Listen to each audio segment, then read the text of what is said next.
Nós vimos já que a vida de uma estrela na sequência principal, ela pode ser muito curta ou muito longa. Depende basicamente do quê? Da massa. Né? Uma estrela de alta massa vive muito pouco. Uma estrela de baixa massa vive muito. Isso é extremamente importante para a gente entender a história da vida de uma estrela. Porque, dependendo da massa dela, ela pode ter um tipo de evolução ou outro tipo de evolução. Não só isso. A escala de tempo com que isso ocorre pode ser muito rápida ou muito longa. O que significa muito rápida na vida de uma estrela? Ora, uma estrela com uma massa, digamos, de 40 massas vezes a massa do Sol, nós chamamos de 40 massas solares, ela pode passar na sequência principal 1 milhão de anos. Uma estrela com 0,4 massas solares pode passar 200 bilhões de anos. Muito rápido é 5 milhões de anos. Muito lento é mais de 10 bilhões de anos, porque o universo só tem 13,8 bilhões de anos, né?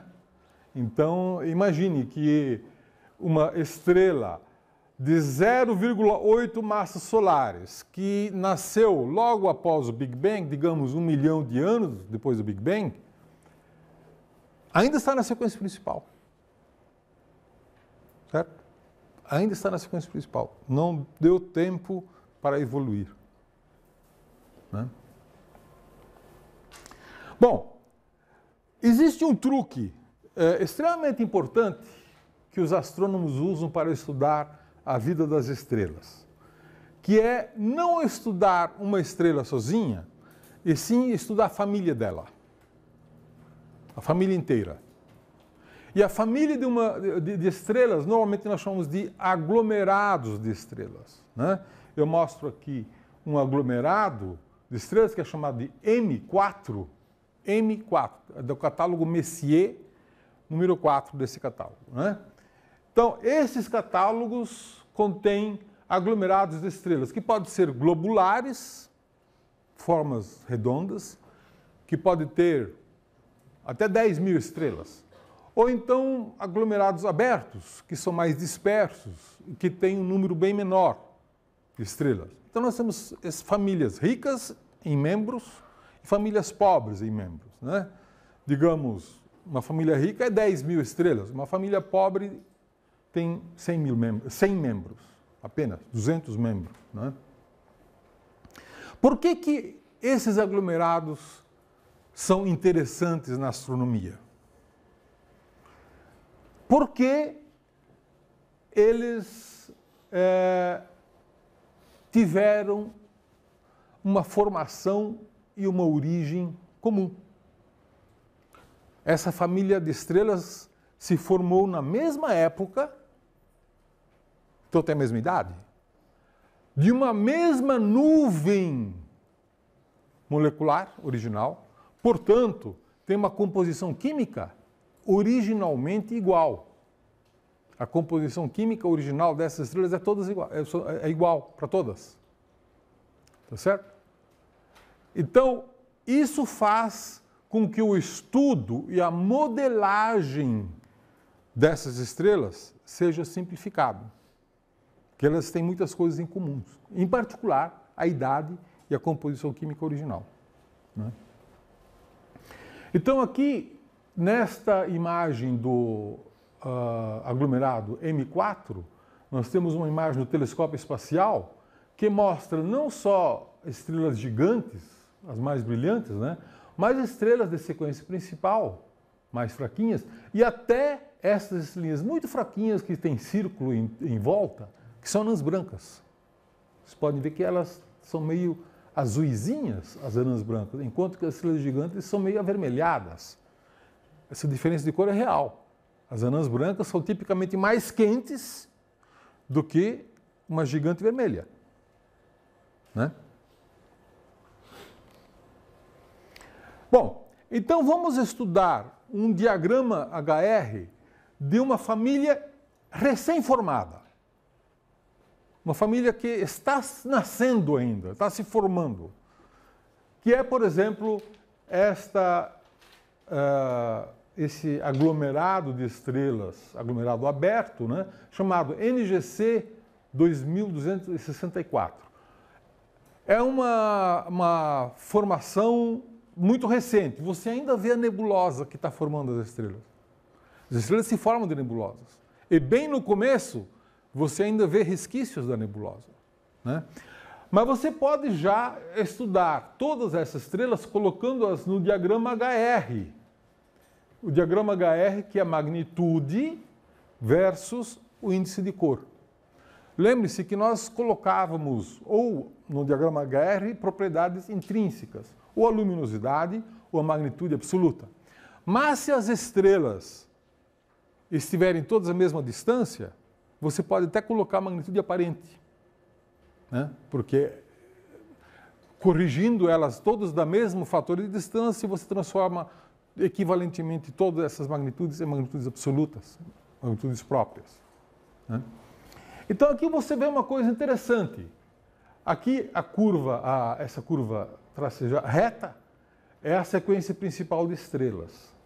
As estrelas de maior brilho e de maior temperatura, as mais azuis, estão em cima da sequência principal.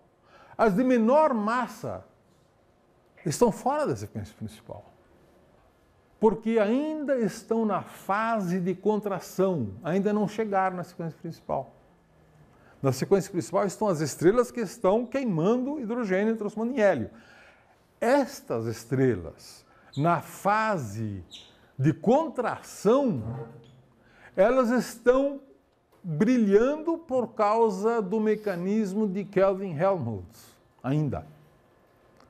Esse mecanismo explica a luz das estrelas na fase inicial, antes de elas chegarem na sequência principal. E esta fase nós chamamos de a fase T Tauri, né?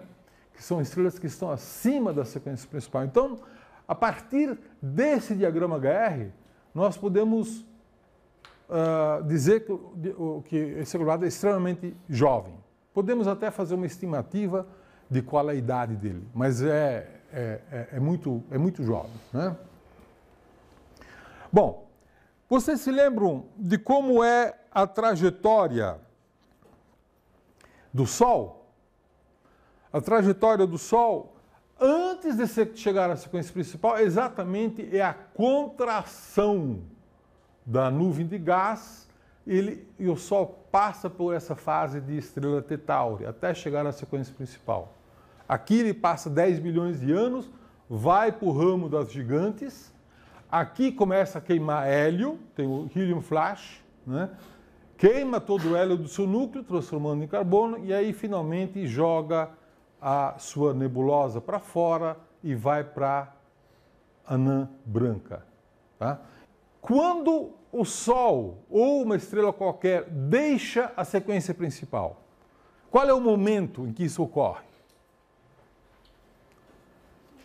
O momento em que isso ocorre chama-se o limite de Schoenberg-Chandrasekhar, em homenagem aos dois pesquisadores que publicaram isso em 1942, um trabalho. Schoenberg é o Mário Schoenberg, que era professor da USP. E o Chandrasekhar é um astrofísico indiano que trabalhava nos Estados Unidos, né? O que diz o limite de Schoenberg-Chandrasekhar?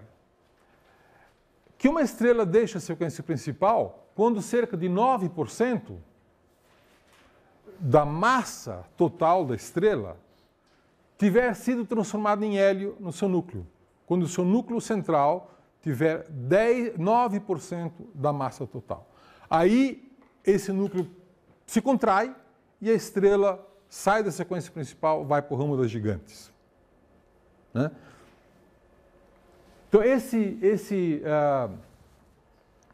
limite de Schoenberg-Chandrasekhar é importante para a gente entender em que momento que isso ocorre, quanto tempo que a estrela, na verdade, passa na sequência principal. Vamos estudar agora um outro aglomerado de estrelas, chamado as Pleiades. É uma população jovem. Por que olhando para o aglomerado, por uma fotografia, você pode dizer que é uma população jovem? Porque ainda tem restos da nebulosidade por perto, né? Eu posso medir a idade das Pleiades? Posso. Como é que eu posso medir? Vejo em que ponto que as estrelas das Pleiades estão na sequência principal, em que ponto começa a sair da sequência principal. Tá? Então, neste ponto aqui, eu tenho uma temperatura de 10.000 graus, tá certo? 10.000 graus corresponde mais ou menos a uma estrela do tipo A0. Esta estrela está já deixando a sequência principal. Lembra da fórmula de quanto tempo uma estrela passa na sequência principal? Depende da massa. Aí eu tenho a idade dessa estrela que está saindo da sequência principal. E essa é a idade do aglomerado. Tá? Veja, a partir então dessa tabela, você pode fazer uma estimativa. Então, uma estrela muito jovem tem estrelas massivas aqui. Em inglês a gente chama isso de turn-off point. É o ponto em que o diagrama, as estrelas passam a sair da sequência principal, né? O ponto de saída da sequência principal. Vocês vejam aqui dois outros aglomerados, né? M67 e NGC 188. São aglomerados muito mais velhos, de 3 a 5 bilhões de anos. Veja como é que é o diagrama HR, né? Luminosidade para cima, temperatura para a esquerda. Se a luminosidade é para cima, a magnitude absoluta é para baixo, né? Então vocês vejam aqui a sequência principal, em azul, de NGC 188, e em amarelo, M67, né? Então, este é o turn-off point, e a partir daqui nós podemos, então, determinar a idade de cada um desses aglomerados. É claro que fazer isso com precisão é algo que requer um cuidado extremo, requer cálculos muito sofisticados e muito precisos. Não é uma coisa que a gente consegue fazer a olho. Exige muito cuidado. Mas você pode, a partir dos modelos de evolução de uma estrela, você pode fazer esse tipo de ajuste. Vamos pegar aqui um dos aglomerados mais velhos da nossa galáxia. Um dos aglomerados de estrelas mais velhos da Via Láctea, que chama-se M55. Então aqui vocês veem a magnitude absoluta em função do índice de cor. Estrelas mais azuis aqui, estrelas mais vermelhas aqui, né? Estrelas mais luminosas aqui em cima, estrelas menos luminosas aqui embaixo, né? Então, está aqui a sequência principal. Neste ponto aqui, estrelas ligeiramente menos massivas do que o Sol, essas já estão saindo para o ramo das gigantes. No ramo das gigantes, quando as estrelas chegam aqui em cima, elas sofrem o flash do hélio. Começa a queimar hélio no núcleo. Daí as estrelas são jogadas para este ramo chamado ramo horizontal, né? Então, nesta fase, as estrelas então queimam o hélio, transformando em carbono. Quando isso, no seu núcleo, o hélio acaba, então você passa novamente ao ramo das gigantes. Só que agora nós chamamos esse novo ramo de ramo assintótico das gigantes.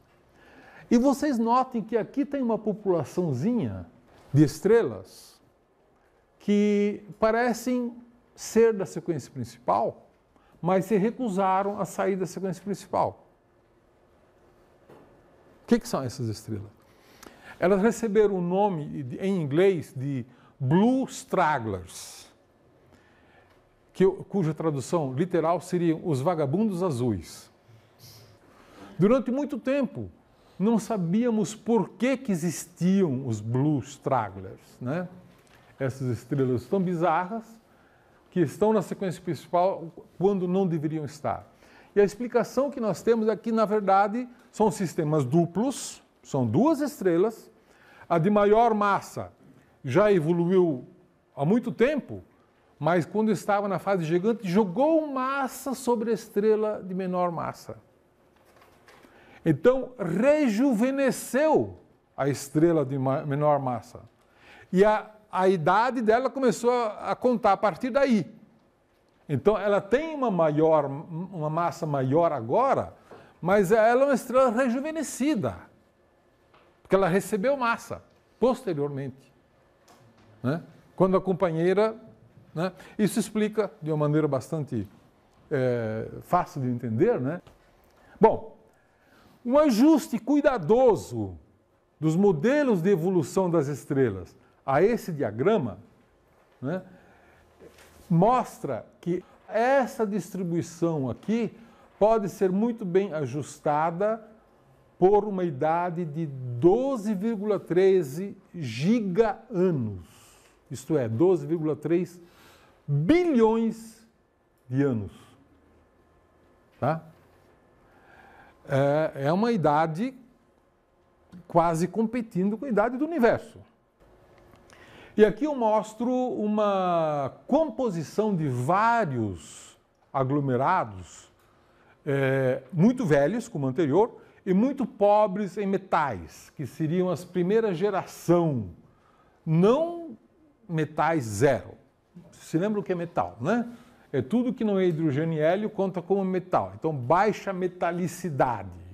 Pobres em metais significa baixa metalicidade, tem poucos elementos químicos enriquecidos, né? Então, aqui, que é uma composição de muitos aglomerados, você vê, então, muito bem desenhado a sequência principal, a saída da sequência principal, o ramo das gigantes, né?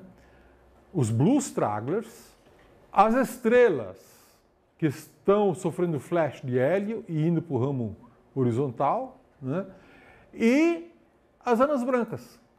Estão aqui as anãs brancas, né? Diversas anãs brancas aqui numa sequência de baixa luminosidade, muito baixa luminosidade, né? Aqui um outro diagrama HR de um outro aglomerado, chama M13, outro aglomerado muito rico, onde você vê uma quantidade de estrelas bem azuis e muitas outras estrelas vermelhas, que são as do ramo das gigantes, né? As estrelas da sequência principal, elas são tão fracas que ficam difíceis de ver a cor delas, né? Então, esses diagramas normalmente só tem estrelas velhas. Um aglomerado globular de 12 bilhões de anos já não tem mais estrelas com 10 massas solares, nem 3 massas solares. Essas estrelas todas já morreram, né? Então, esses aglomerados são muito bons para estudar estrelas velhas. E estrelas jovens, como é que evoluem? Se as estrelas velhas saem da sequência principal e vão para o ramo das gigantes, as estrelas jovens, aqui 15 massas solares, elas vão direto para o ramo das supergigantes, né? Vão direto para o ramo das supergigantes e aí passam a rapidamente ter uma estrutura com casca de cebola, como aquela que nós vimos anteriormente, né? Produzindo elementos químicos cada vez mais pesados, e essas vão explodir como supernovas, né? E vão ter um final muito diferente. É uma explosão como supernova que vai ser muito mais luminoso do que uma nebulosa planetária e vai deixar como herança não uma anã branca, como vai ser o caso do Sol. Supernovas deixam como herança uma estrela de nêutrons ou um buraco negro. Depende da massa original delas, né? A estrela de maior massa que nós conhecemos na Via Láctea, qual é? Fácil, né? Eta Carina. Tá certo? Eta Carina, que durante muito tempo se imaginou que fosse uma estrela com uma massa perto de 100 massas solares ou até mais, né? Hoje nós sabemos que não é bem assim. A Eta Carina é uma binária, né? Aliás, quem descobriu que a Eta Carina é uma binária foi Augusto da Minelli, que é um professor aqui do IAG, né? E são duas estrelas, uma com uma massa de alguma coisa como 80 massas solares. Mesmo assim, é provavelmente a estrela de maior massa da Via Láctea, Eta Carina, né? E a gente estima que a vida de uma estrela dessas não deva ser muito mais longa do que 1 milhão de anos. Mais ou menos 1 milhão de anos, né? Eu digo mais ou menos porque a gente não sabe isso com certeza, não sabe porque existem diversas incertezas envolvidas na vida de uma estrela de grande massa. Uma dessas incertezas é que as estrelas, quando têm uma luminosidade muito grande, elas começam a produzir vento, né? Produz vento, perde massa por causa do vento que elas jogam para o espaço, né? O Sol, de uma certa maneira, tem também o vento solar, né, que nós já estudamos, mas é uma quantidade ínfima de matéria que o Sol perde através do vento solar. Uma estrela dessas, você está vendo a matéria que foi ejetada. O homúnculo, né, chamado de homúnculo. E se você somar essa massa toda, isso dá 10, 15 vezes a massa do Sol. É uma parcela significativa da massa originária da estrela. Então, se a estrela perde muita massa, ou se ela perde menos massa, ela vai evoluir de uma maneira diferente. Claro, né? E o que nos diz se uma estrela perde mais massa ou perde menos massa através da formação dos ventos? Depende de uma série de parâmetros que ainda nós não conhecemos muito bem. Por exemplo, se ela tiver num sistema binário, como a Eta Carina, né, você tem um efeito importante, que é o efeito da secundária. Se essa estrela gira rapidamente ou se ela gira lentamente, você tem um outro fator que afeta a evolução dela e o próprio vento, né? Se a abundância química dessa estrela é alta ou é baixa, lembre-se, se a metalicidade é alta ou se a metalicidade é baixa, se os elementos químicos pesados são ricos em abundância, isso afeta muito também a quantidade de vento que a estrela pode produzir. Nós acreditamos que quanto mais elementos químicos pesados, mais facilmente uma estrela pode produzir ventos pesados, né? Então, tudo isso afeta muito o estudo da evolução de uma estrela de grande massa. E é por isso que isso ainda hoje é um assunto de muita pesquisa, né? Mas sabemos que estrelas de grande massa são raras. Por que são raras?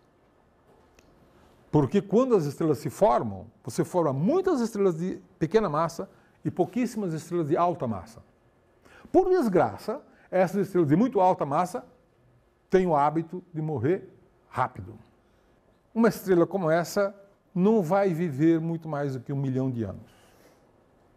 Eta Carina aparentemente já viveu bastante tempo, então tem gente que acha que ela não vai viver mais do que 200 mil anos. 200 mil anos na vida de uma estrela no universo é um instante muito curto, né? É muito pouco tempo, né? Ok. Então, o produto final de uma estrela depende de sua massa inicial. Vamos chamar a massa inicial de massa in, né?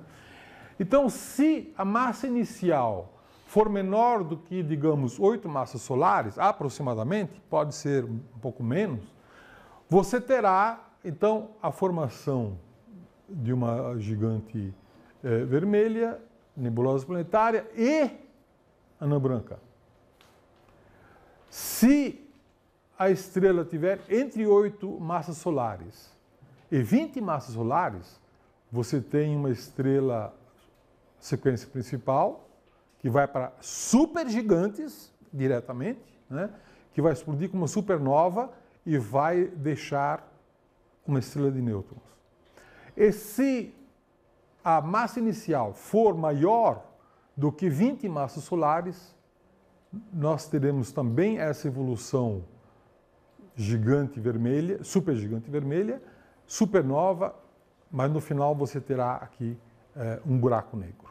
Para se formar um buraco negro, você precisa inicialmente de estrelas de grande massa, né?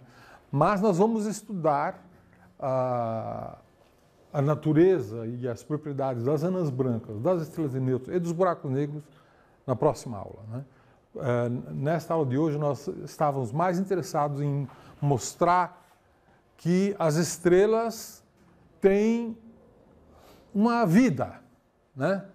Elas nascem e você pode estudar no diagrama HR como é que elas evoluem em direção à sequência principal, quanto tempo elas passam na sequência principal, o que faz com que elas saiam da sequência principal, vão para o ramo das gigantes, sempre produzindo energia, sempre produzindo elementos químicos, né? Vai para o ramo das gigantes, começa a queimar hélio, tem o flash do hélio, vai para o ramo horizontal, né?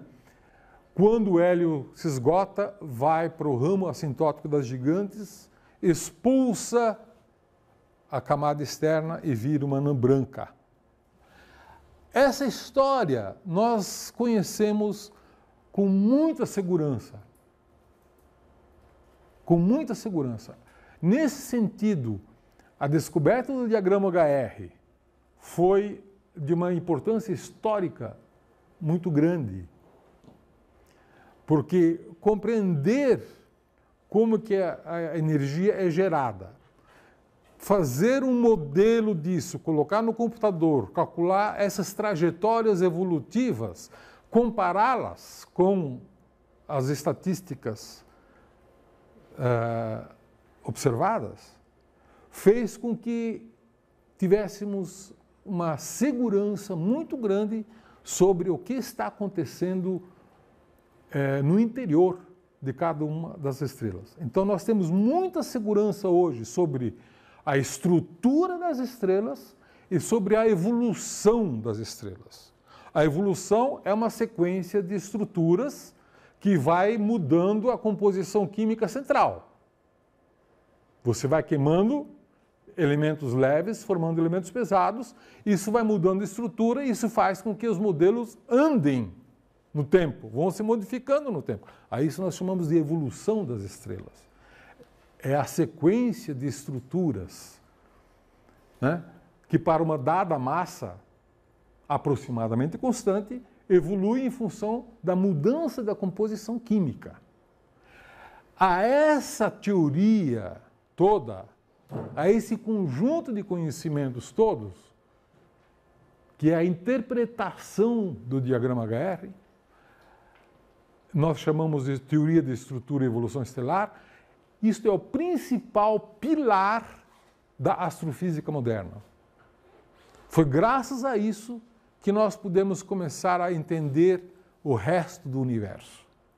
Esse foi o pilar principal que fez com que a astrofísica virasse uma ciência madura e precisa. Isso não significa que nós conhecemos todos os detalhes da estrutura das estrelas ou que nós conhecemos todos os detalhes da evolução das estrelas. Não. Existem ainda muitas lacunas a serem estudadas e a serem preenchidas. Mas o corpo principal do nosso conhecimento de como as estrelas nascem, evoluem e morrem, esse corpo ele é muito bem estabelecido e, graças a isso, a astronomia evoluiu um bocado nesses últimos 80, 100 anos, né? E graças a isso nós temos uma ideia muito precisa sobre como é o universo.